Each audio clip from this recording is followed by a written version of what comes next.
This morning, let's deal with stop what's stopping you, self-image. Self-image is the text, the talk, and the takeaway. Judges 6:15. Now, let me tell you a little bit about Judges, and then we're going to read the text.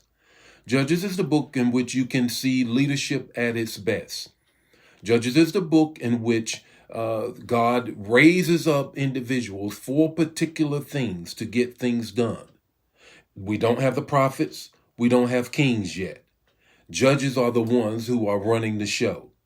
And therefore, God has to, and this is post Joshua, after they've gotten into the promised land, now they have to acquire the promised land, and they acquire it through the judges. The judges are chief leaders, and their leadership as to what they rise to do gives us lessons as to how we stop what's stopping us.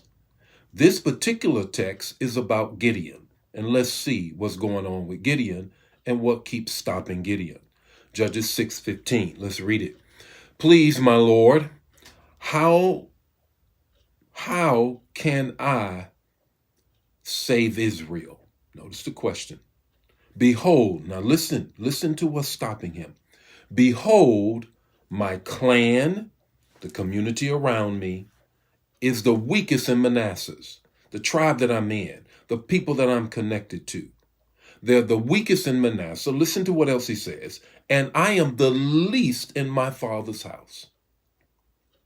I'm the least in my father's house. Now, what has God called Gideon to do? He's called him to defeat the enemy who keeps coming in on Israel during the harvest. And God is like, we need to stop that, and I need somebody to get it done. Gideon, or Zerubbabel, which is his name, Zerubbabel means to cut.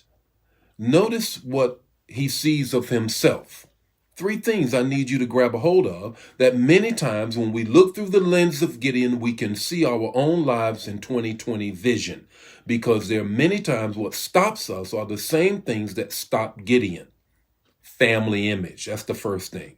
He says, look, my family don't amount to much.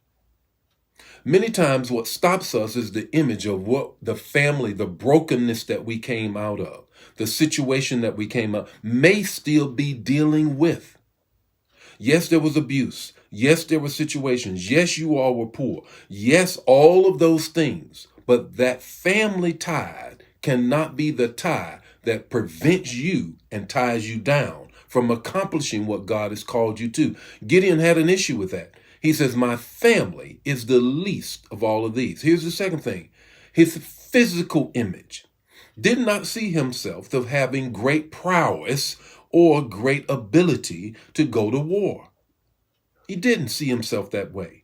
His self-image, his physical image, his family image caused him to doubt whether or not he could do the things that God had called him to do. Many times we feel as if I have physical constraints. I have physical constraints. I don't measure. I don't look good. I don't have the hair that everybody else have. I don't have the eyes that everybody. I remember so well one time when First Lady and I first moved to this area, and we was talking, and this person did not realize what they were really saying. And, but I caught what they were saying, and they were looking at First Lady through their own eyes. And they said, oh my God, they talked about her eyes. They talked about her hair. They talked about that. And really that person was struggling with their own self-image, their own physical image. Many times, if you don't think you measure up, for guys, it's muscles and strength. For women, it's beauty and all of that. You won't do what you believe God has called you to because you're busy looking at your own image through the lens of how other people look. Family image, physical image. And then finally, you have to understand something. Connective image. He says this. He says, look, we're the clan, the weakest of all Manassehs. In other words, we have no influence in the community. Nobody, we don't have 1,000 likes. We don't have 20,000 followers. Everybody doesn't watch us on YouTube. We don't have it like that. Our church isn't like that. I don't have that kind of influence. So therefore, I can't accomplish what God wants me to accomplish because of my community or my connectivity image. my physical image, my family image. Here's your takeaway this morning that I need you to grab so that you can stop what keeps stopping you from doing what God has called you to do. I need you to stop looking at yourself, but look at the God who called you and the God who will equip you. God never calls you to do something that he does not equip you and provide the provision for you to do. Let me say that one more time, because I think I need to marinate on some folk this morning. If he called you to a great thing, he will cause greatness to come up and rise up in you in terms of equipping you and giving you the things that you need around you to get it done. You just have to connect with the strategy in order to pull that off.